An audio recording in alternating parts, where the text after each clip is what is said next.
السلام عليكم ورحمة الله وبركاته.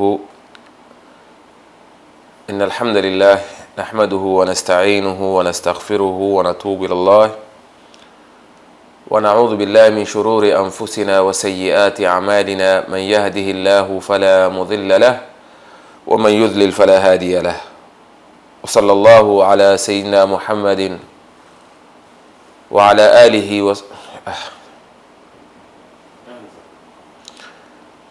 السلام عليكم ورحمة الله وبركاته. الحمد لله والصلاة والسلام على سيدنا رسول الله محمد بن عبد الله وعلى آله وصحبه ومن والاه وبعد. Ndugu mtazamaji, baada ya kumhimidi Allah jalla jalaluhu na kumtakia rehma kipenzi chake bwana mtume Muhammad salawatu rabbi wa taslimatuhu alayhi, tumerudi katika muendelezo wa vipindi vyetu vya haki ya yatima katika Uislamu. Leo tuzungumzia masala ya haqqul yatimi fil kafalati, haki ya yatima katika kulelewa, kwa sababu maani ya kafala ambayo inaelezwa na wanazuoni kama bwana mtume Muhammad sallallahu alayhi wasallam alieleza ana wakafilul yatim, maana yake ni katika malezi yanayolelewa yatima, kwa sababu alkafilu huwa alqaimu biamri alyatimi almurabbi lahu. Kafil ni yule ambaye kwamba anayesimamia mambo ya yatima au mlezi wa yatima. Ndio maani ambazo kwamba walizoeleza wenye lugha, ama kiistilahi ya wanazuoni ni kama walivyoeleza baadhi yao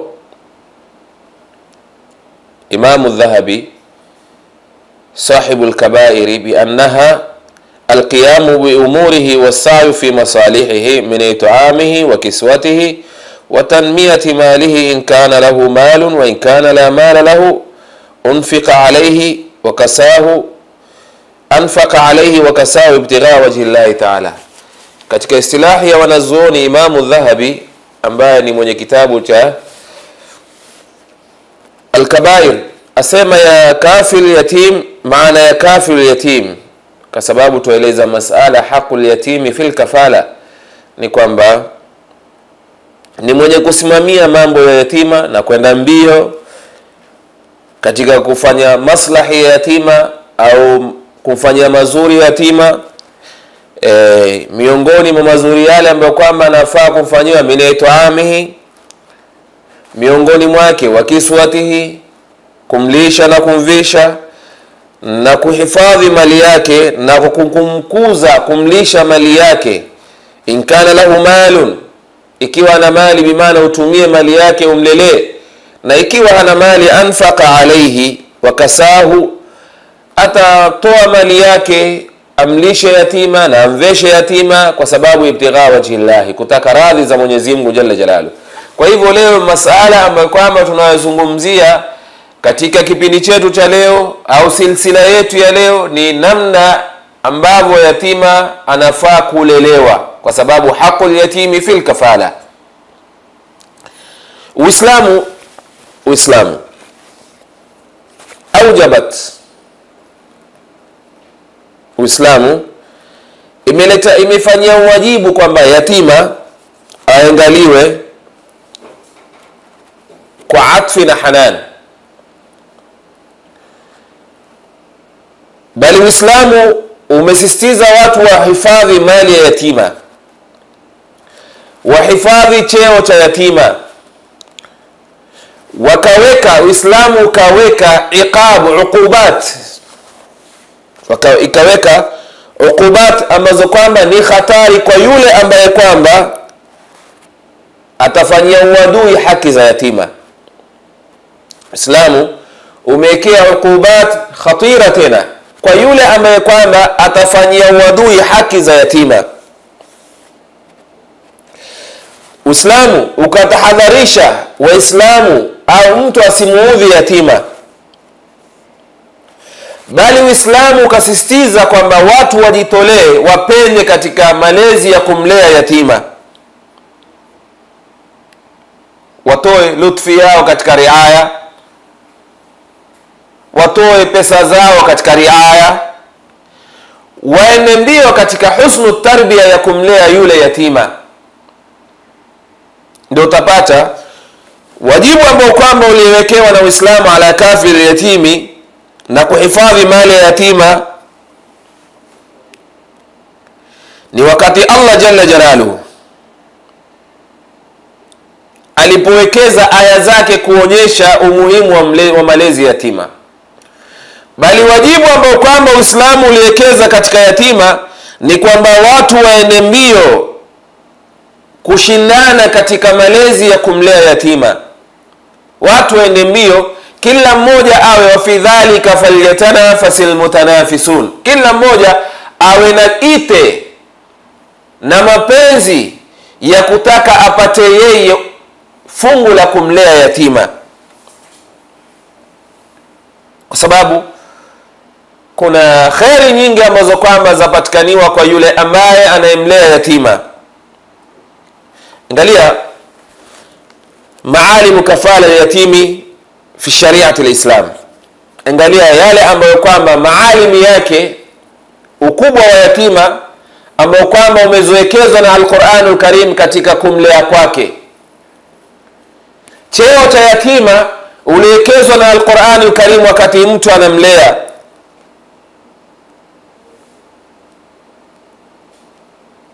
Utapata maalimi yake ni thabita allati la takunu illa biha, wa min ahammi hadhihi almaalim, kwamba maalim yamewekezwa na Uislamu yawe ni thabit, na miongoni maalimi haya husnu muamalat alyatim wa tahdhir min alisaati ilayhi. Utapata Qur'ani imekulazimisha na ikusisitiza uwe na uzuri wa kumlea yatim na kutahadharisha usimfanyie uovu wa yatima. Kivipi? Qur'anul Karim imekuja akthara min mawadhi' au akthara min mawdhi' min mawadhi' au min mawdhi' ala al-ihsan ila al-yatim, imekuja mahali nyingi au zaidi ya mahali moja kufanyia uzuri, ya kulazimisha, ya kuonyesha umfanyie uzuri yatima katika malezi, umfanyie atfu yatima katika malezi ite. Aliposema Allah jalla jalaluhu wa'budullaha wala tushriku bihi shay'an wa bil walidaini ihsanan wa bidhil qurba wal yatama wal masakin. Umwabudu Allah jalla jalaluhu, usimshirikishe Allah na kitu chochote, kisha uwafanyie wema wazazi wawili na wale ambao kwamba ni watu wa karibu, wa bidhil qurba. Kisha ikasema wal yatama. Hapa Allah jalla jalaluhu akatanguliza yatama mbele ya masakin. Yatama, wal yatama wal masakin. Atfu ya yatama ikatangulia atfu ya masakin, kuonyesha kwamba huyu yatima ndiye aujab katika masala ya kuangaliwa, kwa sababu Allah ametanguliza wasia wa yatima kabla ya wasia wa masakin.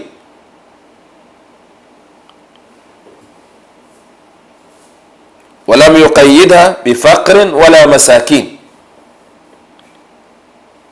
Sababu ya kutangulizwa yatima na masakin au mafukara au masakin ni kwamba yule yatima ni maksudatun lidhatiha,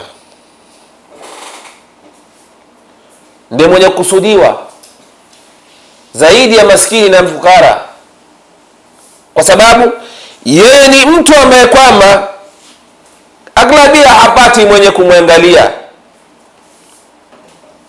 Maskini aweza kuwa ni maskini lakini ana wazazi wake, fukara aweza kuwa ni fukara lakini ana wazazi wake, na waweza kujimudu katika maisha yao. Lakini huyu yatima kutangulizwa kwake juu ya maskini ni kwamba yeye katika aghlabia hana mtu wa kumsimamia mambo yake. hana mtu wa kumuonyesha ite, hana mtu wa kumuonyesha rahma, hana mtu wa kusimamia malezi yake.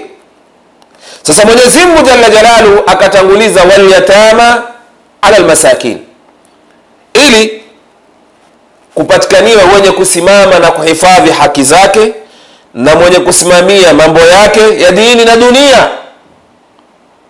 Kwa sababu ihmalul yatama, kumtweza yatima, ni kana kwamba umewatweza watoto wote wa umma. Ihmalul yatama ihmalun lisairi auladi al-umma, kumtweza yatima au kutomwangalia yatima ni kuwatweza watoto wote wa umma. Kwa hivyo Mwenyezi Mungu Jalla Jalalu akawa anasisitiza kwamba watu wamwangalie yatima kabla ya kumwangalia maskini, watu wamfanyie wema yatima kabla ya kumfanyia maskini na fukara. Bali Qur'ani imekuja kwa tasrih kutofanyiwa au kukataza watu kuwafanyia uovu yatima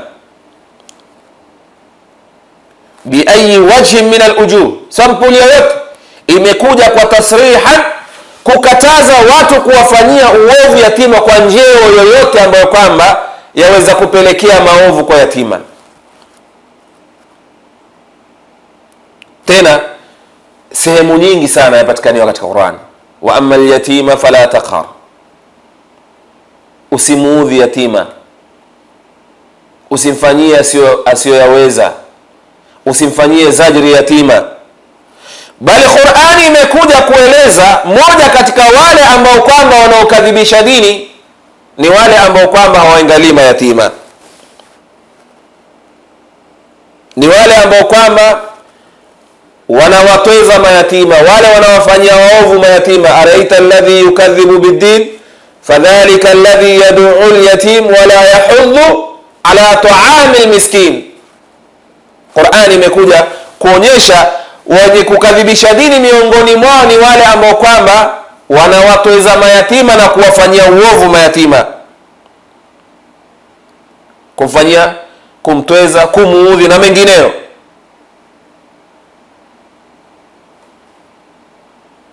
Kwa hivyo Qur'ani imesisitiza tuwafanyie wema mayatima. Qur'ani imekuja kusisitiza tusiwafanyie maovu mayatima.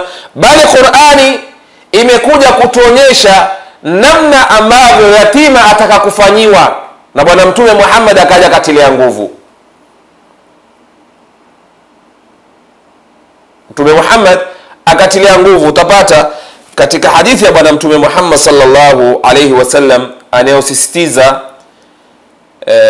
ya kufanyiwa yatima, akasema, hadithi iliyopokewa na Sahal radhiyallahu anhu, Bwana Mtume Muhammad sallallahu alayhi wasallam asema, ana wakafilul yatimi fil jannati hakadha, ashara bisababati wal wusta wa farraqa bainahuma wa faraja bainahuma shay'an, mimi na mwenye kumlea yatima peponi itakuwa namna hivi. Anashiria bisababati wal wusta, kidole cha shahada na kidole cha kati, kisha akaachia mwanya hapa kuonyesha kwamba mtaingia peponi ukiwa na Bwana Mtume Muhammad sallallahu. Yote hivi ni kusisitiza kwamba tuwe na himma kumlea yatima, baada ya Allah Jalla Jalaluhu kutuambia wa'budullaha wala tushriku bihi shay'an wa bil walidaini ihsanan wa bidhil qurba wal yatama. Baada ya Allah Jalla Jalaluhu kutuambia fa amma al yatima fala takhar, baada kuleta tena nyingine, araita alladhi yukadhibu bid-din fadhalika alladhi yad'u al-yatim wa la yahuddu ala ta'amil miskin. Bwana Mtume naye akaja kutuonyesha utakapokuwa una himma ya kumlea yatima na himma ile ikapelekea ukamlea kwa njia ambayo kwamba ya usawa, bega kwa bega na Bwana Mtume Muhammad sallallahu alaihi wasallam, kesho kuingia peponi. Neema iliyoje, ni raha iliyoje. Kwa hivyo tuweni na himma na malezi ya kumlea yatima. Hadithi nyingine utapata bwana Mtume Muhammad sallallahu alaihi wasallam iliyopokewa na Malik, ama iliyosumuliwa na Malik ibn al-Harith, asema bwana Mtume Muhammad sallallahu alaihi wasallam, man dhamma yatiman baina abawayn muslimayn ila ta'amihi wa sharabihi hatta yastaghni anhu wajabat lahu aljanna albattatan. Yule ambaye kwamba atamchukua yatima kwa wazazi wake ambao kwamba ni wawili Muislamu, akampeleka akamlisha chakula chake, akamnywesha kinywaji chake, bana mimi nikamchukua yatima kwa wazazi wake ambao waliondoka, baada wazazi kuondoka nikawachukua wale mayatima, nikawalea, nikawalisha chakula changu ambacho kwamba nachokula kampa yeye yatima, kinywaji changu ninachokunywa kampa yeye yatima, mpaka yule yatima akatosheka na akakuwa malezi ambayo kwamba ni mzuri, wajabat lahu aljanna albattatan, kwamba imepasa kwa huyo ambaye aliyemchukua yatima pepo kabisa, atapata pepo tu, hakuna lingine. Na hadithi ni nyingi ndugu mtazamaji. Bwana Mtume Muhammad sallallahu alaihi wasallam amekuja akazieleza. Katika riwaya asema utasamehewa dhambi zako,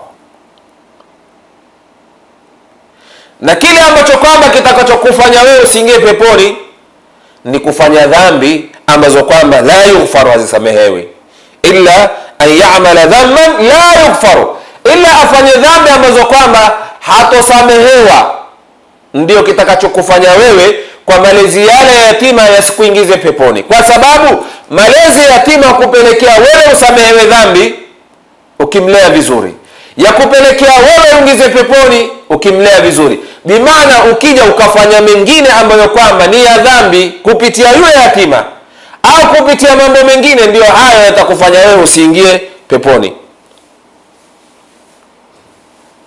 Hadithi ya bwana Mtume Muhammad sallallahu alaihi wasallam nyingine asema, khairu baitin fil muslimina baitun fihi yatimun yuhsanu ilayhi, wa sharru baitin fil muslimina baitun fihi yatimun yusa'u ilayhi.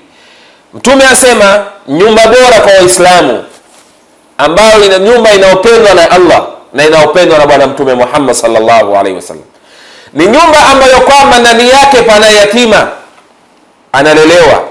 Yatima yule yuhsanu ilayhi, anafanyiwa wema, anatendewa mema, analelewa kwa uzuri.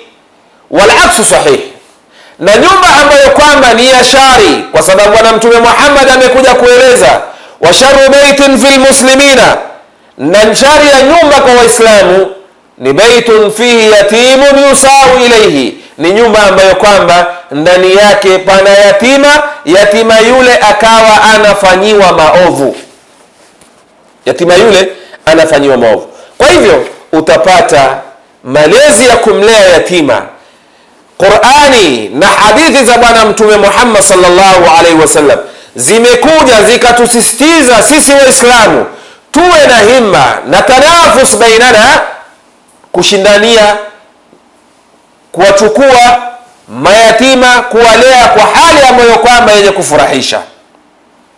Tena wanazuoni wakaeleza kwamba itakapotokea ya kwamba mtu amdharau yatima, amfanyie maovu yatima, kwanza atakuwa ni mtu ambaye kwamba kwa maneno ya Allah jalla jalaluhu kwamba amekadhibisha dini, kwa sababu dini ya kusisitiza na amri yatoka kwa Allah, wa'budullaha wa la tushriku bihi shay'an wa bil walidayni ihsanan wa bidhil qurba wal yatama.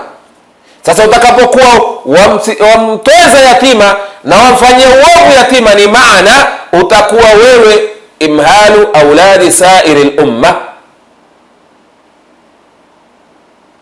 umekuwa umekadhibisha dini. Fadhalika alladhi yad'u al-yatim wa la yahuddu ala ta'am al-miskin. Na bwana Mtume Muhammad salawatu rabbi wa taslimatuhu alayhi, kwa kuwa maneno yake ni maneno ambayo kwamba ma yantiqu anil hawa in huwa illa wahyu yuha, maneno yake ni maneno ambayo kwamba huletea bayani Qur'anul Karim, maneno yake ni maneno ambayo kwamba huletea tashrii, ni kwamba ameeleza ukitaka pepo ni umlee yatima kwa njia nzuri. Ukitaka kuingia peponi bega kwa bega, na tufahamu wa kwanza wa kuingia peponi bwana mtume Muhammad sallallahu alaihi wasallam. Sasa ukiwa na wewe wataka kuingia wa kwanza pamoja na bwana mtume Muhammad sallallahu alaihi wasallam, ni umlee yatima kwa njia ambayo ni mzuri, kisha ufuatishe na amali, usifanye maovu ambayo kwamba yatakupelekea usiingizwe peponi kwa yale maovu ambayo kwamba utakaoyafanya, imma kupitia yule yatima au na mengineo. Almuhimu, hizi ni aya ambazo kwamba tumekuja kuzionyesha, na ni hadithi ambazo kwamba tumekuja kuzionyesha thamani ya mtu kumlea yatima, kwa sababu ni mtu ataka malezi, hana wake wa kumsimamia, hawezi kujisimamia. Sasa ni sisi ambao kwamba tuufahamu Uislamu, tufahamu na dini za Kiislamu, tujitolee kuwalea mayatima. Leo wasiokuwa Waislamu wamejua thamani ya malezi ya yatima, malezi ya yatima.